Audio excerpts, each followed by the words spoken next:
കുലുക്കിയ ശശി തരൂർ ഒടുക്കം കോൺഗ്രസിന്റെ കൂട്ടിലേക്ക് തന്നെ സ്വയം കേറിയിരിക്കുകയാണ്. മോദി സ്തുതി പാടിയിട്ടൊന്നും കാര്യമില്ല. തനിക്ക് രക്ഷ കോൺഗ്രസ് പാർട്ടി മാത്രമാണ് എന്ന തിരിച്ചറിവ് കൊണ്ടാവാം തരൂർ ഇപ്പോൾ KPCC പ്രസിഡന്റ് സണ്ണി ജോസഫിനെ സ്വന്തം വസതിയിൽ വെച്ച് നേരിൽ കണ്ട് കൂടിക്കാഴ്ച നടത്തുന്നത്. കന്യാസ്ത്രീ വിഷയത്തിൽ BJP എടുക്കുന്ന നിലപാടുകൾ പ്രതിപക്ഷത്തോടൊപ്പം ചേർന്നുകൊണ്ട് പാർലമെന്റിന് പുറത്ത് പ്ലക്കാർഡുകൾ ഉയർത്തി വലിയ പ്രതിഷേധം നടത്തിയത് തരൂർ കഴിഞ്ഞ ദിവസമാണ്. പാർലമെന്റിൽ ഓപ്പറേഷൻ സിന്ദൂർ ചർച്ചയിൽ വാ തുറക്കരുത് എന്ന സോണിയാഗാന്ധിയുടെയും രാഹുൽ ഗാന്ധിയുടെയും താക്കീത് അക്ഷരം പ്രതി അനുസരിച്ച് തലകുനിച്ചിരുന്ന തരൂരിനെ ഇപ്പോൾ കോൺഗ്രസുമായി പടലപ്പിണക്കങ്ങൾക്ക് ശേഷം ആദ്യമായി കൂടിക്കാഴ്ച നടത്തുകയാണ്. കഴിഞ്ഞ കുറച്ചു ദിവസമായി കോൺഗ്രസിനെതിരെ മാത്രം നിലപാടുകൾ എടുത്ത് അടിയന്തരാവസ്ഥ കാലത്തെ പോലും വീണ്ടും ചോദ്യം ചെയ്തുകൊണ്ടാണ് കോൺഗ്രസിനെതിരെ തരൂർ ആഞ്ഞടിച്ചത് എങ്കിൽ ഇനി അത് നടക്കില്ല എന്ന കാര്യം തരൂരിന് തന്നെ ബോധ്യമായി. തരൂരിത ഇപ്പോൾ BJPയിലേക്ക് പോകുമെന്ന മട്ടിൽ എല്ലാവരും ഉറപ്പിച്ചു നിന്നപ്പോൾ കോൺഗ്രസ് തീർത്തവഗണിച്ച് തരൂരിനെ തള്ളിക്കളയുകയാണ് ഉണ്ടായത്. എന്തൊക്കെ പറഞ്ഞാലും ചെമ്മീൻ ചാടിയാൽ മുട്ടോളം പിന്നെയും ചാടിയാൽ ചട്ടിയോളം എന്ന് പറയുന്നത് പോലെ തരൂർ BJPക്കാരനായി ഒരുപാട് ചാടി എങ്കിലും വലിയ ചതി BJP തരൂരിനോട് ചെയ്തതോടെ വീണ്ടും കോൺഗ്രസിന്റെ ചട്ടിയിൽ തന്നെ വീഴുകയാണിപ്പോൾ. കഴിഞ്ഞിടയ്ക്ക് വന്ന വലിയ വാർത്തകളിലൊന്ന് BJPയുടെ ഉപരാഷ്ട്രപതി കാൻഡിഡേറ്റായി തരൂർ മാറുന്നു എന്നതൊക്കെയായിരുന്നു.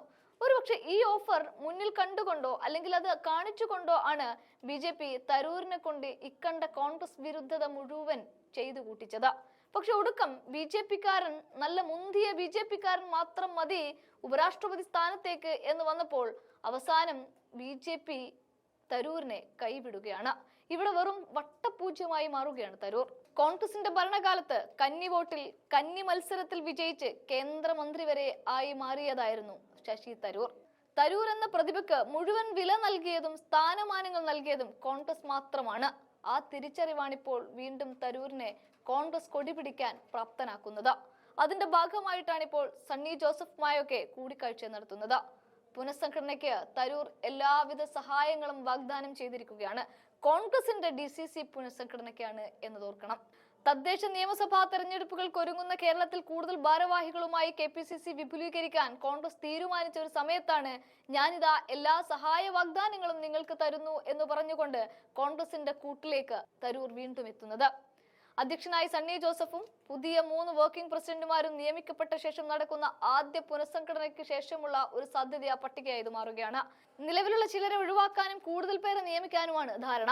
DCC പ്രസിഡന്റുമാരുടെ തീരുമാനം കൂടി അനുസരിച്ചായിരിക്കും പേരുകൾ അന്തിമമാക്കുക. DCC അധ്യക്ഷന്മാരുടെ സാധ്യതാ പട്ടികയിലുള്ളവർക്ക് പദവികൾ ഉറപ്പാക്കുകയും ചെയ്യും.